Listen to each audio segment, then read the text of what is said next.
Hello, everyone, and welcome to another edition of Ask You Anything presented by Moser Consulting. I'm your host, Angel Leon, Moser's Director of Personnel. Thank you for joining us for episode 2 of season 4. And today, I'm not going to lie, we have someone who represents our application services division that I've wanted to have on Ask You Anything since we started. We have our Vice President for Application Services, Matt Bennett, who's coming to talk to us about application development. We're going to be talking about the application development process. Where does the development of an app start? What are the different steps in that process? How important is your impact during the development process? All that and much more will be covered during today's episode of Ask Anything. But first, let's learn a little bit about Matt. Matt is Moser's Vice President for our Application Services Division. Matt spent close to 20 years as a full-stack developer, tech lead, and architect, specializing in Microsoft technologies before moving into leadership and has been with Moser Consulting since 2011. He's happily married to his wife, Kelly, for 15 years, and they have one son who is currently in elementary school. In his free time, Matt dabbles in numerous hobbies with a current focus on music, gaming, and cars. And he does know cars, ladies and gentlemen. So, Matt, it's a pleasure to have you with us on Ask You Anything for the first time. And as always, on Ask You Anything, we like to begin with the basics. But first, thanks again for joining us. We really appreciate your time.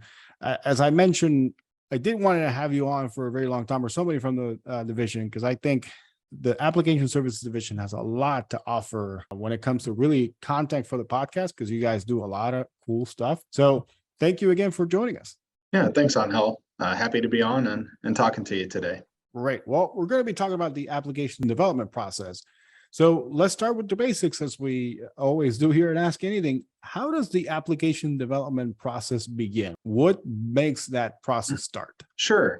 Really, I mean, it begins with an idea, whether that's a new, fresh idea, something that you want to build from scratch, or an enhancement or modification to a current system. It starts with that and reaching out to us to have a conversation. And from there, we'd set up, at Moser, we'd set up an initial exploratory call, get some information about you, details about your idea.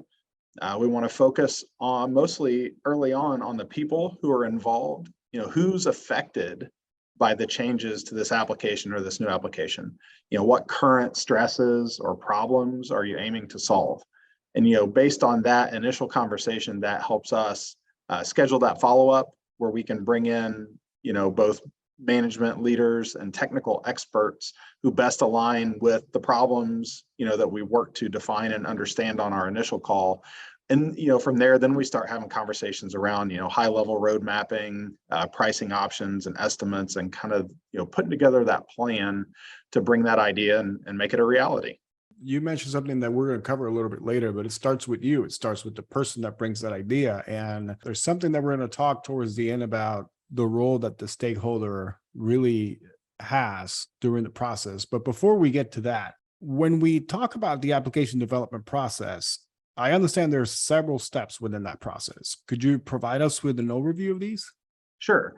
So kind of as we stated before, it starts with that idea and reaching out to talk about it so we can capture it. We want to know the motivation behind it, why we're building it. Is it learning something new? Is it solving an internal problem? Is it growing a new business or service? Based on that, then we want to dive in and look at, market, look at competitive landscape, help define what the differentiator is going to be in your application if we're building something new. Once we've kind of defined the why behind it and the motivation, then typically we engage our UX department. So we want to conduct research, develop user personas, define the interactions, define the experiences that we want those users to have. From there, we can work on, wireframing and interactive prototyping. Those things will help inform that development roadmap that we talked about.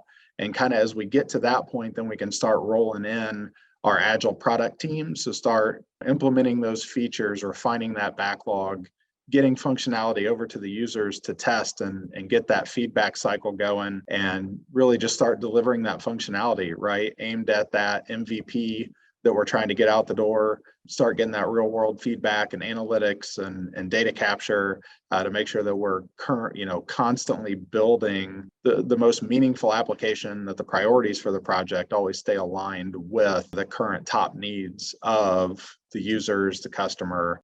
So that was basically the beginning. What can you tell us about the user experience research? So user experience research, I certainly could see us having a future podcast probably totally focused on this, and we can get our manager of our UX group in here. But really that UX research, I know I'm teeing up a future one.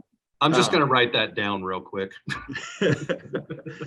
UX research, really what we're looking at there are the people, the process, what are the interactions that the people need to have, that the users need to have, to reduce stress, to create a more efficient process, whether that's a time savings, a cost savings, an experience, a frustration savings, a stress savings. Most of the things that we develop in software are intended to improve the life of a user or an end user or a person. So we want to work early on to define what those things are, right? And there are a few different problem-solving methodologies that you can use to do this.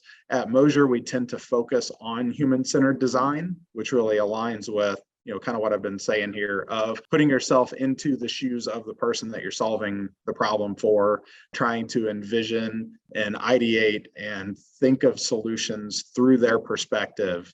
So part of that, user personas and the things that we work to define early on help then inform as we make decisions using those personas to hopefully, make sure we're always aligned with delivering the solution that will have the most meaningful impact. Yeah, we talked about human-centered design last season with a couple of Moser's employees, Sarah and Adrian. So if you haven't checked that out, check it out. And speaking of UX, I don't know, you can tell me, Matt, please tell me if I'm wrong. I mean, I would say from somebody who's standing in front of you and does not know what this process looks like, but has obviously experience as a user with websites, with applications, etc., how important that experience is. How, if I am looking at a new app and I don't like what I'm seeing, or maybe it's too cumbersome to get from point A to point B, then something must have happened along this research side that didn't really get implemented right. In a nutshell, for me, the UX, so the user experience, is, if not the most important, one of the most important aspects of the whole process. Yeah, I would agree with that. In this day and age of instant gratification and kind of getting in and getting out and getting what you need and everything kind of being on the web, if you go to a site, whether it's, e-commerce or something you're using for work, and you have options, and the first option you get into either frustrates you or it confuses you, and you don't know how to quickly and easily see what you need to do to make progress on that site, folks tend to move on to the next one. And yeah, a core component of UX and making sure you're designing the right interactions right through those wireframes is you want something that's intuitive. You want something that someone can look at and infer from the interaction design how they're supposed to interact with it.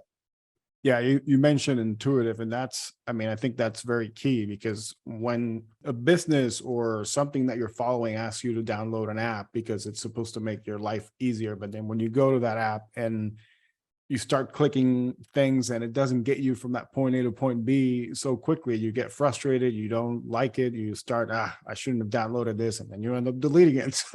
So you're right. I think user experience, while probably not, we're going to get into the development part of this, a technical piece, etc., here in a second, but it is basically what the user sees. And if that experience is not up to par with what they're expecting, then that deliverable ends up really just being in the deleted app section of your phone, or just closing the browser on your website. Speaking on the development piece, what can you tell us a little bit about more of the technical side of application development? So really, once you've got that idea and you've captured it, you've got a backlog, you know the work you need to do, you have a couple different options for how you want to deliver as far as how a team would structure. At Moser, we strongly prefer Agile methodologies. We adhere to Scrum with our development teams. Most of our teams run a 2-week sprint. Some do run a 3-week sprint, but basically each of those sprints is just an iterative cycle where a team works to deliver predetermined set of functionality that they agreed to deliver at the at the sprint planning meeting. They churn on that for 2 to 3 weeks, delivering functionality, testing it, getting it to a state where it's done and ready to deploy. We invest in a lot of testing, both internally, and rely on our users to provide testing and sign off and feedback. You know, we want that feedback early and often, both internally and externally. Just it helps you stay on track. It helps us make sure that what we're delivering is aligned to what the current needs are of the customer and their users. You know, and then once you've kind of gotten through those phases, every couple to 3 weeks, we're ready to deploy, put out new functionality and get it out there. And one of the core tenets with Scrum or Agile methodologies is faster feature delivery, getting your app out to the world sooner than a more kind of old school waterfall approach. So basically, during these intense 2 to 3 week sessions, you're basically doing bits and pieces of the process of the application, developing it and then putting it out, correct? Yes. Yep. Okay. And then as the app starts developing, you know, as you go through these sessions, then you get a more complete picture in the end. And so that's why we use the Agile method, because it allows us to be more agile, for lack of a better term, and Sure. in going Yeah, through the I mean, process. it allows you to invest the time that you spend in capturing requirements and really going into detail about what needs to be built. Kind of in a, I mean, just in time's maybe not the totally right way to say it, but it keeps the bulk of the time you invest focused on the things that are closest to being implemented on your roadmap, right? Because when you sit down to start off a project, you might say, hey, I want to build this giant product. It's going to take us 2 years to develop it. Here are all the features that we need in it. Here's the current priority. You know, we start with users and maintenance, and then we're going to do facilities and locations and so on and so forth. And a lot of times, you know, what we find is when you're 3, 6, 9 months into a 2-year project, some of those things that you defined early on are going to shift. They're going to shift in priority. They're going to shift in need. Something you might have thought was low priority becomes the next critical thing that you need to build to keep your product on schedule. Or there might be something that you thought was going to be really important, and market research shows that there are 3 competitors out there who have a really good system for this, and that feature may not be a worthwhile investment, and you want to take it off of the roadmap. And if you invest heavily upfront into clearly defining and gathering, you know, insanely detailed requirements and whatnot for everything, then you're kind of losing that investment, and it's not the best use of your funding. If you stay focused on the next thing priority wise, you're minimizing that risk of over investing in something that you may wind up deprioritizing or removing from your backlog or your roadmap altogether. And along everything here that you just mentioned, you also mentioned feedback, how feedback is very important during this process. So can you describe or explain to us a little bit about that? Sure. A shortened feedback loop is one of the core tenets of Agile, software product development. I think it's one of the most important. I think the real benefit in Agile is that short feedback loop. It's getting the thoughts from your users, from your customer, weeks into an initiative instead of months or years, so you can adjust course and make sure you're aligned with expectations from the outset of the project. One of the cool things about Agile is it's kind of designed for that feedback loop. There are ceremonies that Scrum prescribes that different team members will meet with the stakeholders to refine and prioritize the backlog. There's meetings at the end of each sprint to do a demo, to kind of talk about the successes of the prior sprint, to kind of lay the groundwork for the future sprint. Gives you another kind of formal place for the customer to share feedback. And then just as it moves through the day-to-day sprint operations, just getting things out to test environments, getting the users involved, getting that feedback of not only is the functionality passing or failing the expected behavior, but just How do you like it? How are you using it? How much time are they spending on a page trying to figure out this new feature? All that data that you can collect around behaviors and usage habits, in addition to the direct feedback that you're receiving, we can then compile that and use that to inform the next sprint, the next 2 sprints. And that brings us to the question about stakeholders. What kind of role do they play during the development process? Because you mentioned a lot in your last answer, but how important it is to keep them involved? Easy answer, the quick answer is that you can be successful regardless of the level of stakeholder involvement that you have. If you can clearly define the idea and what you need, you can wind up at a successful product. Now, with that being said, the more stakeholder and end user involvement you can have, the more accurate you're going to be in hitting that target. You're going to be able to align your work with the priorities. You're going to be able to align it with the needs. You're going to get that feedback quickly so you can adjust when you need to. It minimizes the risk of missing the mark on the application direction. It minimizes the risk of, making an investment in a feature that you don't need, or you realize that you don't like once you start to see the first couple iterations of it and you want to shift gears. I think the root of it, or the best way to put it, is the more you can be involved as a stakeholder, as an end user, in providing that feedback and making sure that that cycle is as short as possible, the better you're going to ensure that your project is on track, on time, on budget, and best aligned with your needs. Yeah, and at the end of the day, it's their project. So obviously Absolutely. That role, their involvement is key to making sure that, hey, if maybe we can finish on time or sooner than on time than originally prescribed, then hey, maybe we can do that with your help, because if we don't get that feedback, that closed loop, then we're missing points. And then when we're further down the line, you find something that you didn't like that happened during that 3rd week sprint, and we're already on the 8th week. And so now everybody has to go back in time and make a change that probably could have been caught 5 weeks ago. So what makes Moser's application development process different than most? That's a great question. Some of the things I think we do that help differentiate us in consulting and in the markets that we serve. One is our investment in UX, and another is our diversity within our application services division of skills and experience and technical capabilities. And what that allows us to do from the outset is to focus on solving the people and the process and the experience problems and issues. And then once we've clearly defined the problem that we're solving and the people who it affect, then we apply the right technology to solve that problem. We're capable of delivering in a multitude of different ways. We have a wide variety of development languages and cloud and mobile and all the different ways to deliver apps, a wide range of experience.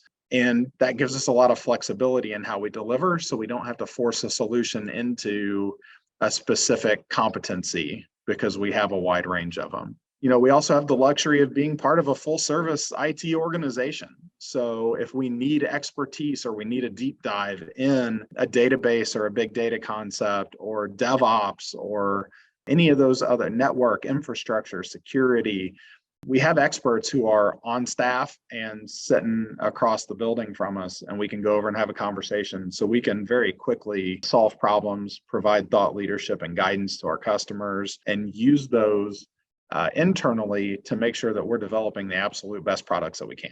Absolutely. And it's our ability to pivot into situations like the one you described, where if we need to pull somebody from another division or another department, then we can do that. But at the same time, if you only need to remain within the application services division, we have the tools, we have the right set of skills and a diverse set of skills that would help with your product. With that, Matt, it's been a pleasure to have you here on Ask Anything. We thank you very much again for your time.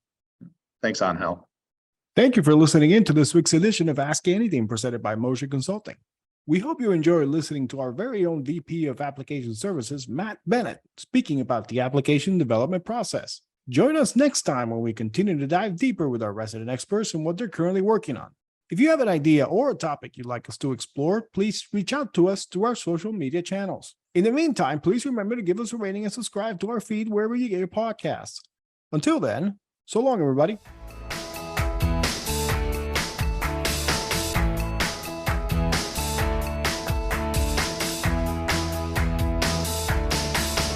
Go.